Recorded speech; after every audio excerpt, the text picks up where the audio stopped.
Just want to give you now some details on the breaking news this morning. Reports out of Israel say that Hamas will release the first American hostage in this whole release process. His name is Keith Siegel. He's an American citizen from North Carolina. Another name that we got is Yarden Bibas. He is the father of those two young boys, the toddler and the baby boy, who were taken along with their mother and Yarden on October 7th. We're not hearing about anything about the rest of the family, which is, of course, very, very difficult to take. But that's what we know right now. Okay, the October 7th Hamas attacks on Israel and the resulting war against Israel by Hamas and Hezbollah have exacted a steep human cost in Israel. Joining me now is a man who is working with wounded Israeli soldiers thanks to his organization, Belev Echad. Rabbi Uriel Vigler joins me now. Rabbi, Belev Echad in Hebrew means with one heart. Can you tell us how your organization got started and how you came upon that name? Well, thank you. Good morning. We started in about 2010. There was a soldier in 2010. We brought him to New York, to our community here in New York. And it was breakfast one morning. I was sitting next to him, and he had an RPG missile hit him, direct hit. And when I saw him in 2010, he had 192 surgeries. And he caught me looking at him.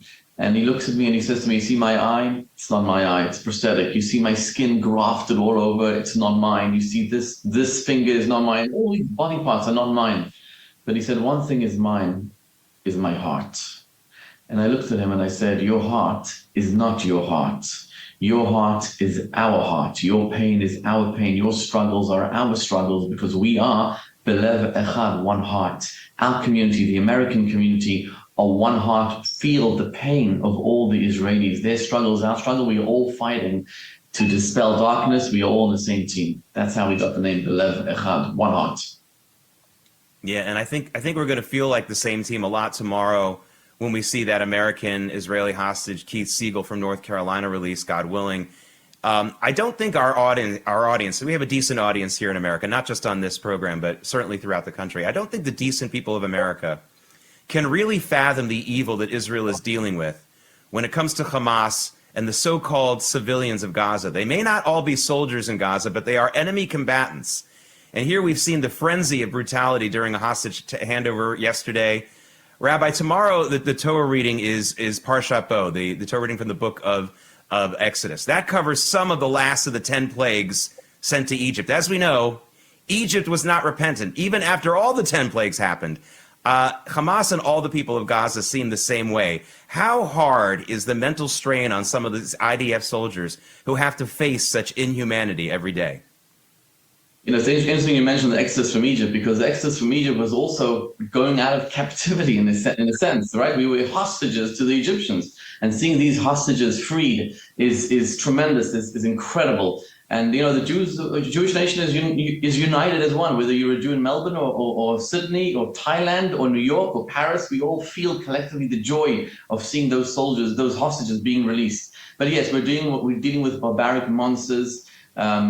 You know, unfortunately, the fight goes on. The fight's been going on for thousands of years, and it's not going to cease anytime soon. We have to do whatever we can in our power to fight and to continue. And our soldiers are getting wounded. Even yesterday, soldiers were wounded all the time. So our organization has close to 2,000 soldiers that have been wounded, that we are part of our family. We treat them. We have a Rehabilitating Center in Israel.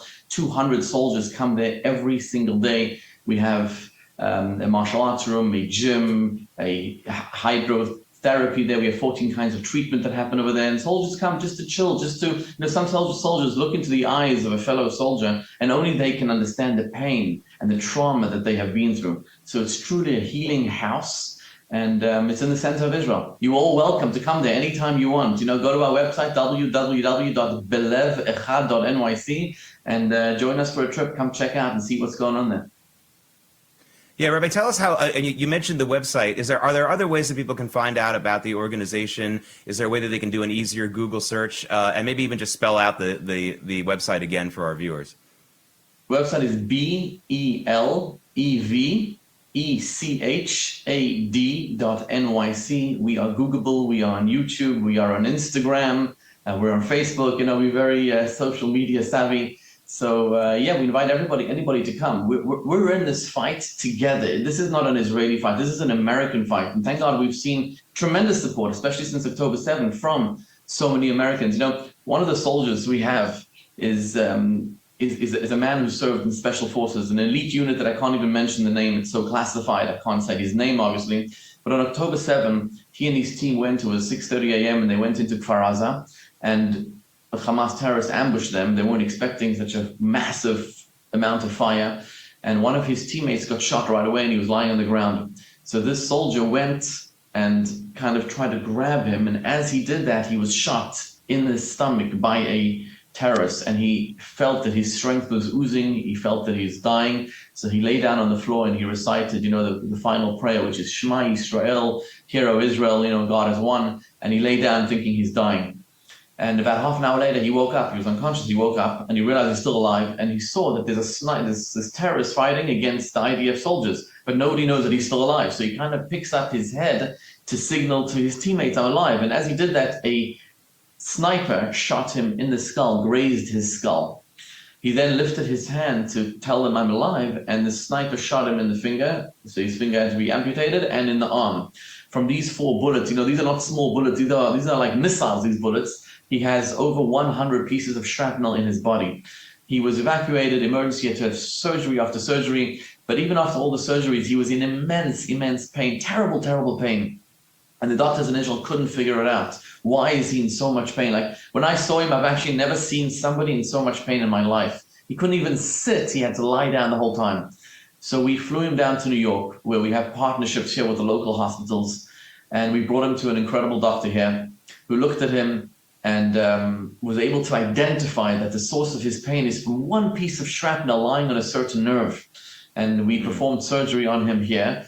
And thank God, the soldier just sent me yesterday a video of him walking for the first time. This is incredible. It's a miracle. But this is because we have a partnership here with the American community. Our funding actually comes from America. That's 100% funding comes from America. So we're very grateful and very appreciative of that. And together we are able to win this war.